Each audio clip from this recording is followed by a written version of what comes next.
All right, and I'm going to start Wait, this. Did you answer like all the just the other questions I gave you? But you can ask her those things again if you want. I just have this. That's it. I know. You're going to have a conversation, and she just asked me, do you want the short version or do you want the long version? Okay? Let her have the long version. And here's the other thing, is the last question on your list, and I never told you all this, but the last question on your list should be, is there anything else you'd like to tell me? Trust me, you will do just fine. And now I'm going to get away from you so that you can do your job and let me shut up. And there you go. Simple as that. Oh yeah, I'm still. Yeah. So you shouldn't feel like you're interviewing her or drilling questions. Like you're having a cup of coffee at Starbucks. You just talk normal with your friends. So, tell me about your life. Like what about it? Just how. Okay, so when I was 7, my mom got diagnosed with breast cancer, and right around that time, my biological dad passed away, but I didn't know he was my real dad, and she got cured in like 2008 or 9, and in like 2010. It came back in her liver and her spine, and that's what killed her. Like, the day that my mom passed away, well, not the day, but I think you were in Miss Miller's class with me, weren't you? And I got picked up early. Yeah, my aunt came and picked me up, and she didn't say any word to me. She just told me to get my stuff. So I got my stuff, and we were walking down the hallway, and she wasn't saying anything to me. She was just kind of not, like usually she's like, "How was your day?" And she didn't. And I was like, "So what's going on with my mom?" Because I instantly had a gut feeling it was about my mom, because like, the past 2 days, my mom couldn't talk or anything. She was just kind of sleepy all the time. And she's like, we'll talk about it when we get in the car with everybody else. And my 2 cousins were in the car, and my other aunt, Sue, was in the car. And we went down to the Moe's beach, and we went up on the rocks, and we sat in a circle, and like we all held hands. And they told us that my mom was really sick and that she wasn't going to get better, and that they thought it was going to be the end.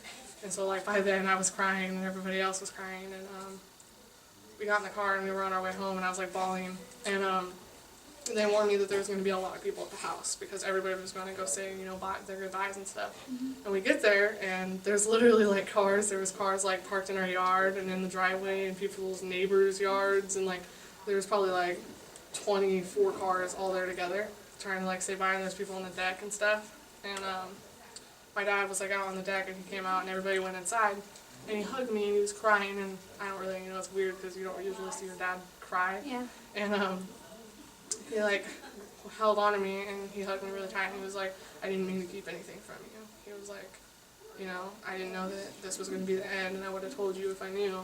And then like we went into the room, and my mom had just got this California king bed, and it's like huge, and like takes up the whole room. And everybody was like laying on the bed, like telling her stories and stuff, because she was in that coma, and she could like hear you, but she just can't wake up. And he like cleared the room out for me, and I went in there and I laid on her bed, and I was talking to her and telling her that I loved her and that I was gonna miss her. And she like woke up, and she like looked at me, and she was smiling, and she said, "I love you too." And she just kind of like slowly like fell asleep again. And then like my brother came in and like laid next to us, and my dad laid next to us, and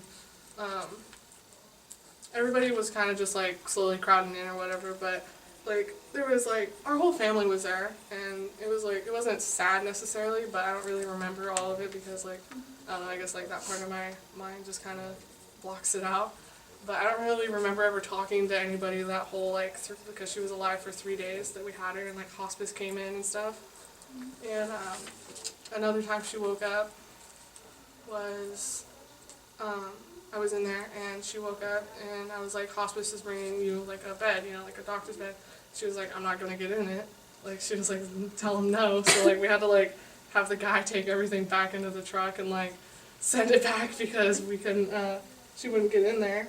And another time she woke up was it was like one of those like the next day, and it was in the morning, and everybody was still crowded, and woke up, and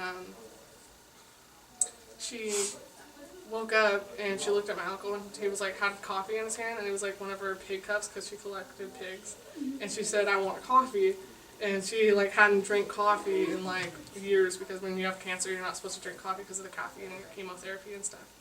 And so they like went and got her coffee and they were trying to like give it to her, but like she kept spilling on herself. And another time she woke up, it was like probably like 1 o'clock in the morning, and I was sleeping like down on the bottom of the bed because I didn't want to leave her. And she like got up and she thought she could just walk into the bathroom and go to the bathroom. So she like got up and she was like walking into the bathroom, but she was just skin and bone, you know, because she's like, all she had was like a big stomach because she was like filling up with fluid. And she was like trying to walk, so everybody was like holding her and she's like, let go of me, and they're like, no, you can't hold yourself, and she's like, yes I can, and she's like yelling at them, so they like finally they like walked her in there and then she like went back to bed and fell back asleep. And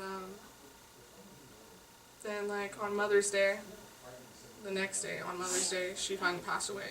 But it was like she was laying there like for, I don't know, like she was like, you could hear it like filling up in her lungs.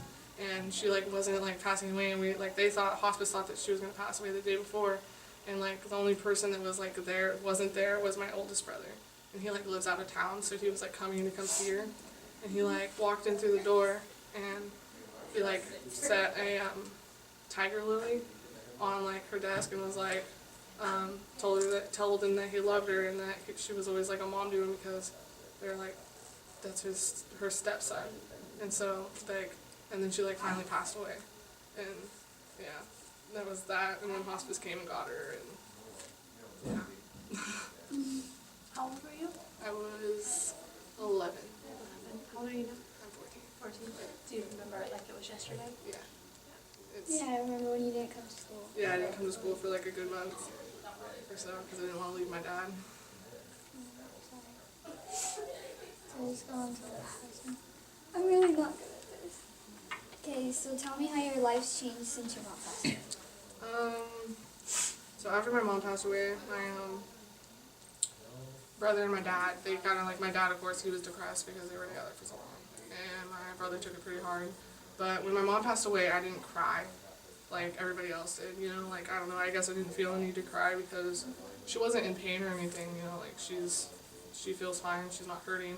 And we, like, the next month we had her funeral, and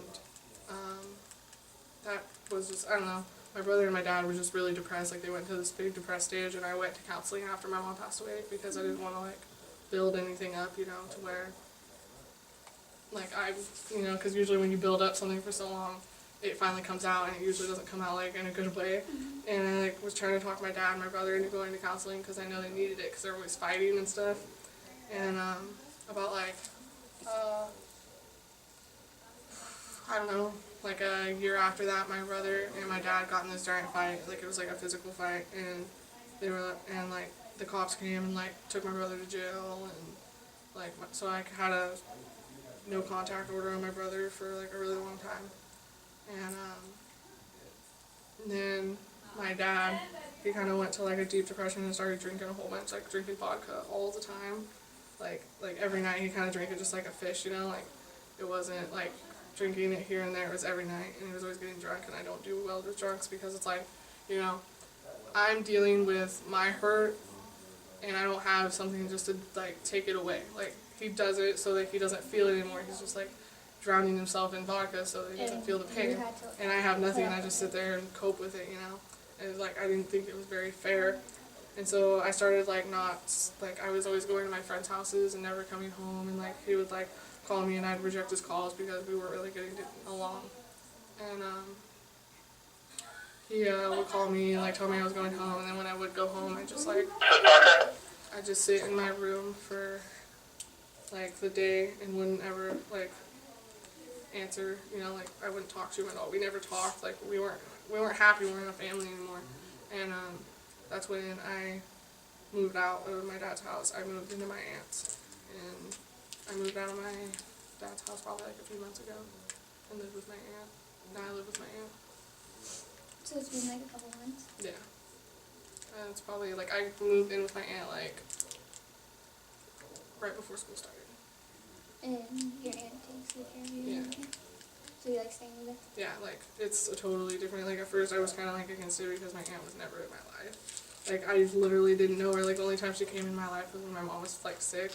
And so, like, I didn't have any, like, intentions of ever, like, getting to know her or anything. And then, like, I couldn't put up with living with my dad anymore because I wasn't happy anymore. And like, you know, when you aren't happy, you get depressed, and then you're like, you know, you just like wish like you didn't have a life, and you forget how valuable life really is.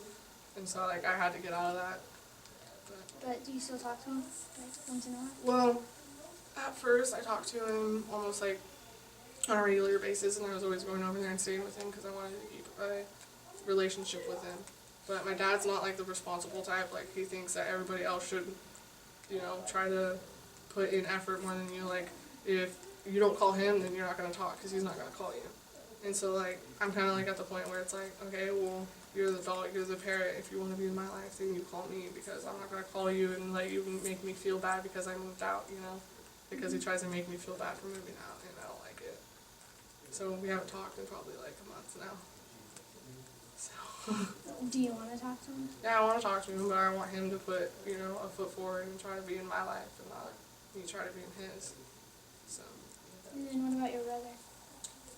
My brother, I don't really know what he does, where he is, or, you know, because he has a girlfriend, I know that, and like, he like works for my uncle, but other than that, I don't really see him very often. So he did get out of jail? Yeah, he's out of jail. Okay. He's just, yeah, dysfunctional. Okay, so this, I guess this kind of leads on to the next one. Well, like, how have you changed? It's like the same thing. Well, I mean, when my dad first, like when it all first